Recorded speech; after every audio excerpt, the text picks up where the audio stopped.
Right sir. చంద్రబాబుకి ముస్లిం population వల్ల ఇబ్బంది ఎదురయ్యే అవకాశాలు కనిపిస్తున్నాయి. అలాగే ఓట్లో కూడా ఏమన్నా ఇబ్బంది ఎదురవుతుందా? ఇదంతా బీజేపీతో వాళ్ళు కూటమి అయినందుకే ప్రధానంగా అవుతుందని కూడా మనం ప్రచారం చూస్తున్నాం. అసలు ఏంటి, ఏది వాస్తవం, ఏది అవాస్తవం, దాని గురించి మీ మాటల్లో. చంద్రబాబుకి ఇప్పుడు అనేక ప్రాబ్లమ్స్ ఉన్నాయి. అంటే జగన్ కూడా ఉన్నాయి. జగన్కి ఏమో యాంటీ ఇన్కంబెన్సీ ఉంది. అంటే యాంటీ ఇన్కంబెన్సీ అంటే ఒక ప్రభుత్వం అధికారంలో ఉన్నప్పుడు ఆ ప్రభుత్వం అన్ని సెక్షన్లకు సమానంగా న్యాయం చేయలేకపోవచ్చు, అన్ని సెక్షన్లకు మేలు జరగకపోవచ్చు. అలాంటప్పుడు వాళ్ళకి ఇబ్బందులు ఉంటాయి. ఎందుకంటే బడ్జెట్ 2,20,000 కోట్లు పర్ ఇయర్ ఉంది. ఆ బడ్జెట్లో జగన్ 70,000 కోట్లు దాదాపు సంక్షేమానికి పెట్టాలి. అవి కాకుండా అప్పులు, జీతాలు ఇవ్వాలి, తర్వాత ఇన్ఫ్రాస్ట్రక్చర్ డెవలప్మెంట్ ఇలాంటివి. దానివల్ల ప్రయారిటీ అతను ఏమనుకున్నాడంటే ఎట్టి పరిస్థితుల్లో మనం సంక్షోభాన్ని కట్ చేయకూడదు అనుకొని అతను సంక్షేమానికి ఇచ్చాడు. దానివల్ల కొంత ఇబ్బందులు ఏంటంటే రోడ్లు అంతకుముందు ఏదో గొప్పగా ఉన్నాయని కాదు, కానీ దాన్ని ఇప్పుడు ఏంటంటే మీడియా స్ట్రాంగ్గా ఉన్నప్పుడు మనకి యాంటీగా ఉన్న మీడియా చిన్న తప్పును కూడా పెద్దగా చూపిస్తుంది. సో దానివల్ల అంటే ప్రాబ్లమ్స్ ఉన్నాయి, బట్ దాన్ని పెద్దగా చూపించడం, మిడిల్ క్లాస్ అంతా కూడా మీడియాతో ఎక్కువ ఇన్ఫ్లుయెన్స్ అయ్యేది మిడిల్ క్లాస్, లోవర్ క్లాస్ కంటే కూడా.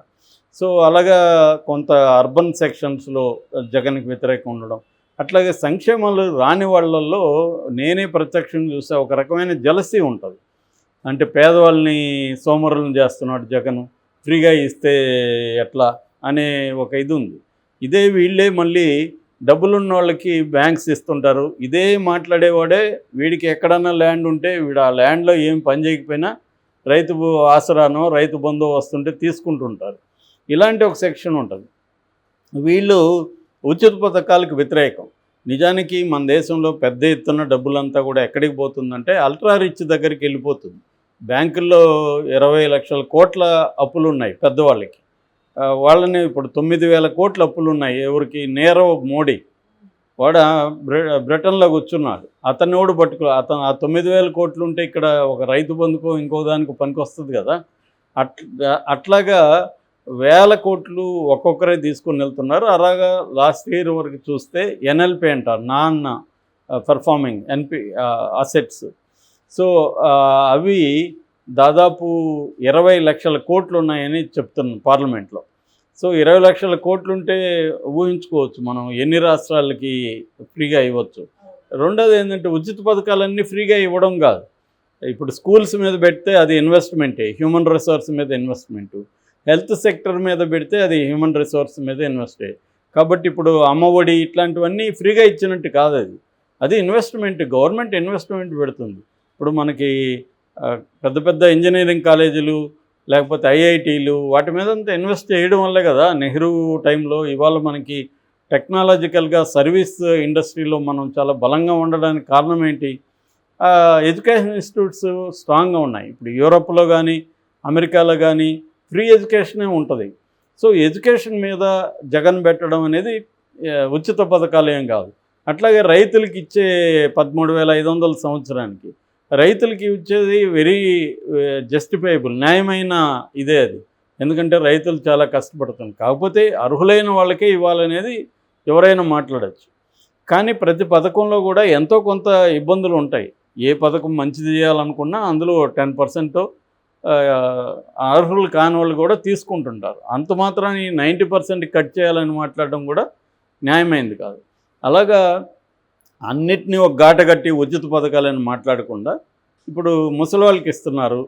ఖచ్చితంగా ఇబ్బంది ఉండే ముసలి వాళ్ళకి ఇవ్వడం అనేది కూడా న్యాయమైంది. ఎందుకంటే మన సమాజంలో ముసలి వాళ్ళు అప్పటి వరకు సమాజానికి కాంట్రిబ్యూట్ చేస్తుంటారు. వాళ్ళని ముసలి వాళ్ళు అయిపోయినాక చూసుకునే బాధ్యత కూడా సమాజం యాజ్ ఏ హోల్గా ఉంటుంది. సో ఇటువంటివి అన్నిటినీ ఒక ఘాటు గట్టి చేసేవాళ్ళు ఉంటారు. అలాంటి వ్యతిరేకత ఉంది.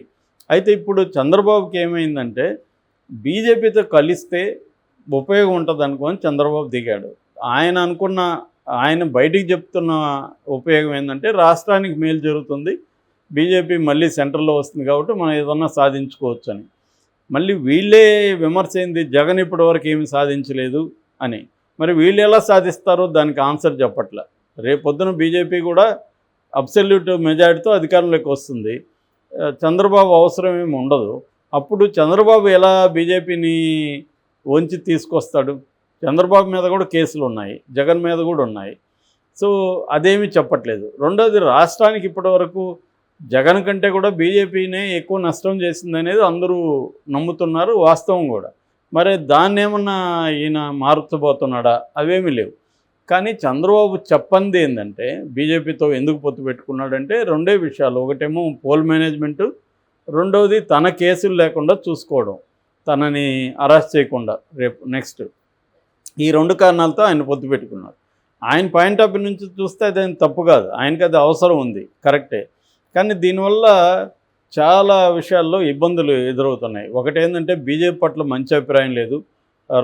వాళ్ళకి వచ్చిన ఓట్ షేర్ కూడా 0.8% వచ్చింది.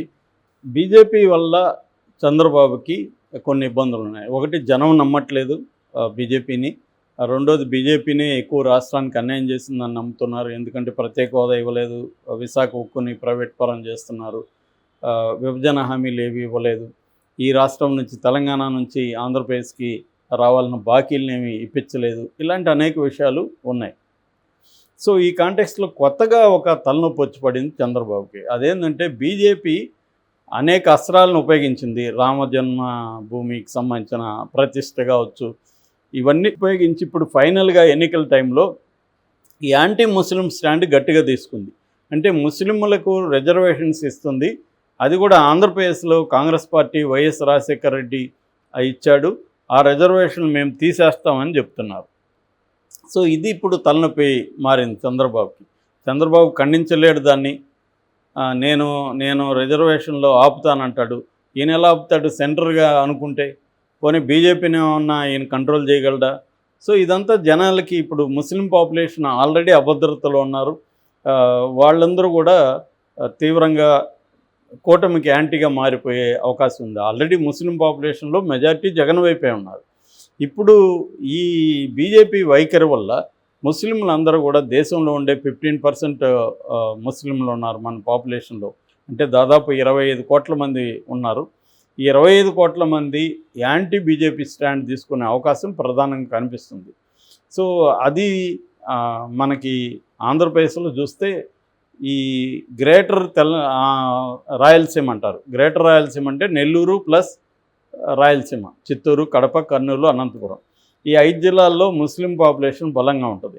ఆల్రెడీ రాయలసీమలో వైసీపీకి బలం ఎక్కువ ఉంది, వీళ్ళకి తక్కువ ఉంది. 52 సీట్లలో లాస్ట్ టైము 49 వైసీపీ గెలుచుకుంది, ఓన్లీ 3 సీట్లు మాత్రమే తెలుగుదేశం గెలుచుకుంది.